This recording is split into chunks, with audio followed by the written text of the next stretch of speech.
No, I turn the floor to our actually main speaker, our guest of honor actually, for our speaking tour in the United States. We have the opportunity to have her present her experiences and her information with the rest of the world actually. Thank you, Eva. Thank you. Thanks very much. I'd like to touch on something that Sarah Flounders mentioned, which is that today in the General Assembly, the representative of my country, Canada, is raising or has raised a resolution which is not about human rights. It's not about the people of Syria. It's a resolution meant to point fingers and to vilify the governments of Syria and Russia. And this resolution relates to a UN Security Council resolution that was vetoed by Russia and China some days ago. That resolution pertained to another useless ceasefire in Syria, which would have no bearing on, bring no good to the people of Syria, and which follows a week of liberation of areas of Aleppo, which now amounts to about 95% of areas of Aleppo that have been occupied for years by terrorist factions. So at this time, when 100,000 civilians in these areas occupied for years by terrorist factions have been liberated, the UN, parties in the UN wanted to impose another ceasefire. And I want to remind people why these ceasefires are indeed pointless. The last ceasefire in September was from the very start negated by 20 main terrorist factions who declared they were not going to participate, and from the very beginning violated the ceasefire over 300 times during the duration of the ceasefire. And not only these terrorist factions, while the Syrians and while the Russians adhered to the tenets of the ceasefire, but the American-led coalition itself violated the ceasefire by targeting Syrian army positions in Deir ez-Zor, killing at least 83 Syrian soldiers in a prolonged attack that lasted nearly 1 hour and which enabled ISIS to overtake that position. So this is one reason why a ceasefire is pointless at this point in time. There is no faith that any of the parties that the U.S. and Western leaders who have funded these terrorists, there's no faith that they can actually control the terrorists and get them to adhere to a ceasefire. And the people of Aleppo want Aleppo to be completely freed. And I speak having been to Aleppo 4 times, and this is the will of people in Aleppo. So on that note, I'd just like to talk about, briefly, I've been to Syria 6 times since 2014, 2 of which were with international delegations, and 4 times were independently on a visa I applied for, paid for, and waited for. My trips have been self-funded or fundraised, and I've gone at my own risk and been able to travel freely in the country to areas I wish to travel to. I've been many times to Homs, to Malula, to Latakia, Tartus, Siath, Sweda, and again, Aleppo 4 times. And I mention these because I think it's important people realize I have, wherever I've gone, I've spoken in Arabic to the people I'm speaking with. What Donna, what Sarah have said, that the people support their army and government is absolutely true. Whatever you hear in the corporate media is the complete opposite. And on that note, what you hear in the corporate media, and I will name them, BBC, Guardian, New York Times, etc., on Aleppo is also opposite of reality. Aleppo since 2012 has been inhabited by different terrorist factions, among them al-Nusra, among them the so-called Free Syrian Army, which has committed the same heinous acts of terrorism as al-Nusra, as ISIS, as Ahrar al-Sham, as Nuruddin al-Zinki, which beheaded a 12-year-old Palestinian child, and somehow is still deemed moderate. Since 2012, these areas of Aleppo, which have now recently been freed, their occupation by these terrorist factions has meant the greater Aleppo, the 1.5 million plus population of greater Aleppo have suffered sieges, denying them food and medicine.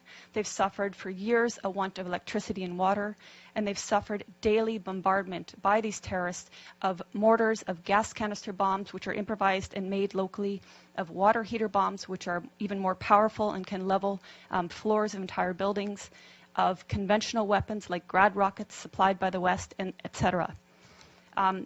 As I said, they've suffered these attacks on a daily basis, and even now, because there are still Western-backed terrorists in pockets of Aleppo, there are still mortars and gas canister bombs raining down, and people are still dying in Aleppo. This is another reason why the liberation and securing of these areas is imperative, because that will actually bring peace to Aleppo. Now, my colleagues here mentioned the nature of unity in Syria and the fact that Syrians see themselves first as Syrian before any sect. This is an important point because our media and the Gulf media has made Syria out to be sectarian, which is something the Syrians themselves have denied. But it's a tool to make people confused. It's a tool to make people believe that it's Sunnis against Bashar al-Assad, when in fact, bear in mind that Aleppo is overwhelmingly Sunni and is with the government and is with the army and is suffering from the terrorists who declare that they are liberating the city in Syria. Other points about Aleppo are hospitals in Aleppo have been attacked. I'm sure you've heard in the media that hospitals have been attacked. Well, this media is referring to the pockets of Aleppo that were occupied by terrorists. And they have manufactured stories, and I can give you a precise account. In April of this year, there was a hospital called the Al-Quds Hospital, which in a concerted effort, all media said was attacked and targeted and badly damaged by either the Syrians or the Russians.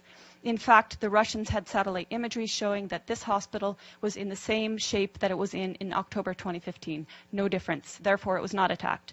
Months later, The Guardian, which is a prominent British newspaper, actually said the Al-Quds Hospital that it had alleged months prior to be attacked and destroyed was treating victims of so-called chemical weapons attacks. So even the media that is lying is inconsistent in their lies. But there have been hospitals attacked. I went to the Al-Dabit Hospital, which is in Aleppo City. It's a maternity hospital. It was attacked on May 3rd, and 3 women were killed. You would think this would be something raised at the UN or by so-called human rights groups, but it was not. In December 2013, the Kindi Hospital was attacked and destroyed. It was the largest and best cancer treatment hospital in the Middle East. It was destroyed by al-Nusra terrorist truck bombings. And in fact, in recent media reports on Aleppo, again alleging Syrian or Russian strikes on hospitals, Fox News actually had the audacity to use a photo of Al-Kindi Hospital and allege that this is in eastern areas of Aleppo and that this hospital had been attacked by Syrian or Russian strikes. This goes to show how much the media has been lying from the very beginning about Syria and continues to lie. When I went to Aleppo, I spoke with the Aleppo Medical Association. They comprise 4,160 active and registered doctors. More lies in the media have said the last doctor in Aleppo, the last pediatrician in Aleppo. Of these over 4,000 doctors, 800 of them are specialists. So you can see that when the media talks about Aleppo, it's talking about areas that were occupied by terrorists. And it's completely negating the suffering and the will of the Syrian people in greater Aleppo. When I was in Aleppo in July, I got a taste of some of the bombings by these terrorist factions. There was an explosion about half a kilometer away at Hatat Baghdad, and I don't know how many people were killed that day, but it was close enough that it was a massive plume of smoke. About 5 minutes later, an explosive bullet fired from an area occupied by terrorists landed about 15 meters away from where I was. If it had hit parked cars, I wouldn't be here speaking. A day later, a good friend of mine, his mother was killed by one such explosive bullet. So this is just a small taste of what people are suffering on a daily basis. In November, when I was there with a delegation of Western journalists, including from the New York Times, LA Times, BBC, etc., on November 3rd, there were a series of attacks throughout the day with Grad missiles, explosive vehicles, and other explosive bullets and snipings. By the end of the day, 18 people, civilians, were murdered, and over 200 were injured, including critically. We were at the Al-Razi hospital, which is one of the main hospitals, and we saw the maimed people pour in. And this was just one day of many of endless days in Aleppo. On November 4th, we were at the Castello Road humanitarian crossing. This was a day that was meant to allow the people in eastern areas of Aleppo that were inhabited by terrorists to evacuate. And this was not the first time. On prior occasions, the Syrians and the Russians had opened 8 humanitarian corridors to enable people to leave. These were attacked by terrorist factions heavily. Even that day on November 4th, the Castello Road crossing was attacked, twice with mortar shelling when we were there and 5 times afterwards. Clearly, there has been political will and intent by the Syrian government and its Russian allies to enable civilians to leave, to minimize any sort of loss of human life. Clearly, the terrorists that declare themselves liberators of Syria do not want people to leave. They've been holding civilians hostage.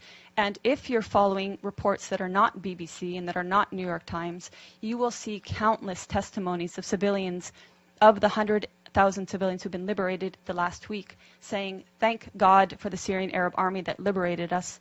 And the terrorists were hoarding food. They were preventing us from having food. This is all documented.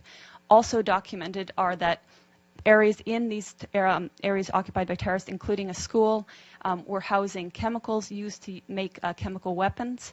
And you could see also the gas canisters that were used to make explosive gas canister bombs. In fact, even when I was in Leiramun, we saw a factory in one of the buildings that was used to make gas canister bombs. In Leiramun, we also saw evidence of the so-called Free Syrian Army that some people say doesn't exist anymore. The 16th Brigades was active there. They had a cell underground, 3 stories below, that was perfectly intact in spite of aerial bombings above ground. And I make this point because people talk about the destruction in Aleppo as if the physical destruction matters. It's the people that the Syrian government and the Syrian people care about. And the destruction in areas occupied by terrorists occurs because the terrorists are bunkering below ground, come up above ground, fire their bombs on civilian populations, and go back below ground. So I just want to address a few other myths. Some of the myths that have been about Aleppo and Syria in general have been that the Syrian government and army are starving the population. Again, I refer to testimonies of people, even people I met with in November. I met with a family of displaced people from El Halak, which is north of Bustan al-Pasha, which was an area, both areas occupied by terrorists. At that time, when I met them on November 10th, he told me that they had fled along with about 40 others on about 20 days prior, and that they had tried twice prior to flee, but they were prevented violently so from doing so by the terrorists that inhabited those areas. This is the case. These are the testimonies coming out of Aleppo now. People saying, we tried to flee, they wouldn't let us, they shot at us. There are also videos showing people who did manage to flee coming under fire and the Syrian army actually protecting them, acting as human shields. So that's to say that what we've been hearing in the corporate media is not depicting an accurate image of what's happening in Aleppo. The corporate media is saying that the Syrian army is attacking people, and until today, the corporate media is maintaining this, even though the exact opposite is true. I would ask you to follow the voices of people in Syria who, like my colleagues here said, they want you to speak the truth. They're tired of lies. They're very well aware of the lies that our media is purporting and that our human rights groups are purporting. They want an end to the violence. They don't want this war to continue. They didn't ask for this war. But as my colleagues stressed, Syria is a sovereign nation. It has the right to fight against terrorism. And we know that 101 of 193 UN member states have sent terrorists to Syria to slaughter and destroy. So Syria is fighting a war against terrorism. It's winning in Aleppo, and hopefully either the terrorists will accept a deal to be transported out of Aleppo, hopefully they will participate in the Musalaha, the reconciliation, will lay down their arms, will take the amnesty offered to them by the government and which has been taken by thousands of former militants. And hopefully, above all, the U.S. will stop supporting terrorism and stop funding terrorism. And hopefully this new bill will take fire, will be supported, and actually it will be impossible to fund an armed mercenaries from FSA, Ahrar al-Sham, Nuruddin al-Zinki, and all the colors in between, because they're all the same terrorists. Yeah, thank you. Thank you, Eva. Very informative. Thank you very much. Now we are open to questions, if there are questions. The gentleman in the back. Thank you very much. I'm Christopher Ronneberg with the Norwegian newspaper Aftenposten. A question for, or two questions for Ms. Bartlett here. As a journalist, I'm sure you can appreciate getting other impressions than empirical impressions from the ground. When you talk about the Syrian people and what the Syrian people want, how can you quantify that? Do you have any independent surveys where you can actually document that? And secondly, you talk about the corporate media, the Western media, the lies, and all of this.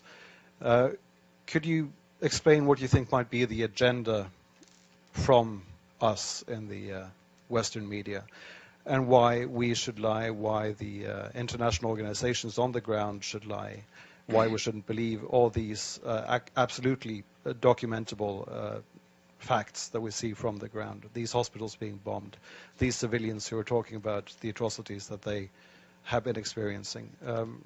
How can you justify calling all of us liars? Sure. Thank you. I mean, there are certainly honest journalists amongst the very compromised establishment media. Let's start with your second question. So, international organizations on the ground. Tell me which ones are on the ground in eastern Aleppo. Yeah, okay, I'll tell you, there are none. There are none. These organizations are relying on the Syrian Observatory for Human Rights, which is based in Coventry, UK, and which is one man. They're relying on compromised groups like the White Helmets, which, let's talk about the White Helmets. The White Helmets were founded in 2013 by a British ex-military officer. They have been funded to the tune of $100 million by the US, UK, and Europe and other states. They purport to be rescuing civilians in eastern Aleppo and Idlib, yet no one in eastern Aleppo has heard of them. And I say no one, bearing in mind that now 95% of these areas of eastern Aleppo are liberated. The White Helmets purport to be neutral, yet they can be found carrying guns and standing on the dead bodies of Syrian soldiers. And their video footage actually contains children that have been recycled in different reports. So you can find a girl named Aya who turns up in a report in month, say, August, and she turns up in the next month in 2 different locations. So they are not credible. The SOHR is not credible. Unnamed activists are not credible. Once or twice, maybe, but every time, not credible. So your sources on the ground, you don't have them. As for your agenda, not your, but the agenda of some corporate media, it is the agenda of regime change. How can the New York Times, I was reading it this morning, or how can Democracy Now!, which I was reading the other day, maintain until this day that this is a civil war in Syria? How can they maintain until this day that that the protests were unarmed and nonviolent until, say, 2012? That is absolutely not true. How can they maintain that the Syrian government is attacking civilians in Aleppo when every person that's coming out of these areas occupied by terrorists is saying the opposite? So that's with regards to your question on lying Western media. How do I quantify the support of the Syrian people? The elections. In 2014, the Syrian people held elections. The voter turnout was 88%, including people in Lebanon where I was during the elections in Lebanon, which were actually ran for 2 days, extended hours, people walking for kilometers to reach the embassy, including people who flew from their own countries like mine, which has criminally shut the Syrian embassy so that Syrian people have no rights, and including people within Syria who braved a torrent of terrorist mortars and missiles on election day. And yet, voter turnout rate was something like 88%, I believe. And then the election, the results were 78, I believe. I think Tim Anderson gives you the opposite. Okay, I might get the turnout wrong. So the results. 74 was the participation. 74 participate, 88. Was the vote. Okay. Anyway, the point being, overwhelmingly, the people support President Assad. That's based on elections, based on my own travels. Okay, so that's subjective. But as I said, I've traveled around Syria, talked with people of all faiths, all walks of life, and there are people that want change in the government. We're not pretending they don't want change. Everybody wants change. But in terms of support of the government, the point is they don't see President Assad as the problem. They see the problem as terrorism.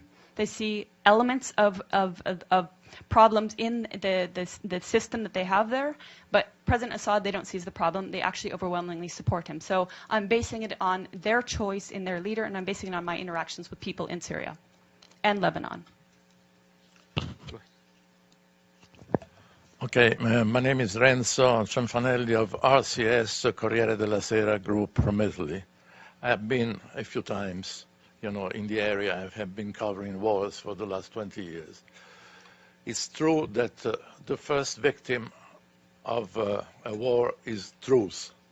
And I have seen this in Chechnya, in Iraq, Sarajevo, and in Syria. Having said that, I have been watching last night the Russian television and news. Now, they are allowing for the fact that the media in Russia are state-controlled, and so they try to massage the truth. But what they say is that Aleppo is about to be liberated. They have been showing pictures of Russians, demining units, clearing the mines, distributing food, and the picture is totally different. Now, I'm not pro-Russian, but I live there, and I don't believe that a single line or any second of TV time has been shown in this country, portraying this kind of picture. So I would ask the panel, what do you make out of this? What is the actual truth? Yeah, I mean, those not only from Russian media, but from Syrian media, and from people, even independent people who are in Syria, are saying the same things. Let's remember that it was thanks to Russian aid, which was welcomed by the Syrian government, that Palmyra was liberated after something like 10 months of occupation. And how was Palmyra occupied? The U.S.-led coalition turned a blind eye as terrorists of ISIS sped through the open desert to attack and overtake Palmyra. When Palmyra was liberated, the Russians went there and were demining. I can speak on just a side note, in other areas that have been either liberated or had the terrorists extracted, for example, the old city of Homs and Malula, I went to both places 2 and 1 months after liberation or extraction of terrorists, and in both cases, before leaving, the terrorists do lay mines in houses, on roads, and locals or in certain areas, especially now in Aleppo, the Russians are participating in demining. You ask why we aren't seeing this. Well, this relates to the other gentleman's question about why the corporate media, some of them, most of them, are telling lies about Syria. It's because this is the agenda. If they had told the truth about Syria from the beginning, we wouldn't be here now. We wouldn't have seen so many people killed. In fact, what the Russian media, which may or may not be state-controlled, depending which media you're looking at, is saying, it shows exactly what the Syrian media is saying, and it shows what independent people in Syria are saying. And I can refer to a young French gentleman who is independent. He's not political, he's humanitarian. He's been living for 9 months in Aleppo, experiencing the hell of terrorist bombings, and asking him, is this true? And asking Syrian colleagues in Aleppo, is this true? Yes, it's true. So unfortunately, very unfortunately, our media and certain human rights groups like Human Rights Watch, 100,000 civilians in these areas occupied for years by terrorist factions have been liberated. The UN, parties in the UN wanted to impose another ceasefire. And I want to remind people why these ceasefires are indeed pointless. The last ceasefire in September was from the very start negated by 20 main terrorist factions who declared they were not going to participate, and from the very beginning violated the ceasefire over 300 times during the duration of the ceasefire. And not only these terrorist factions, while the Syrians and while the Russians adhered to the tenets of the ceasefire, but the American-led coalition itself violated the ceasefire.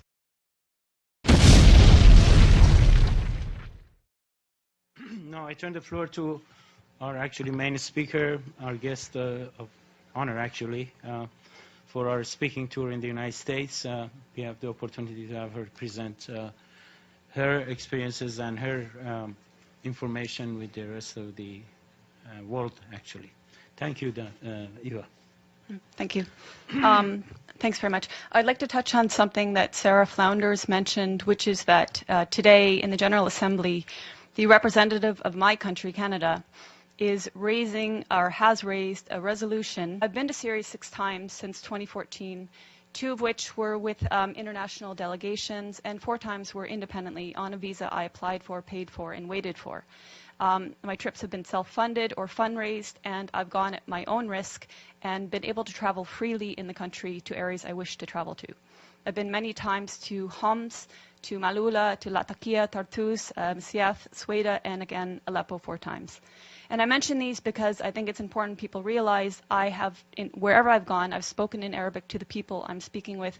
What Donna, what Sarah have said, that the people support their Armenian government is absolutely, which is not about human rights. It's not about the people of Syria.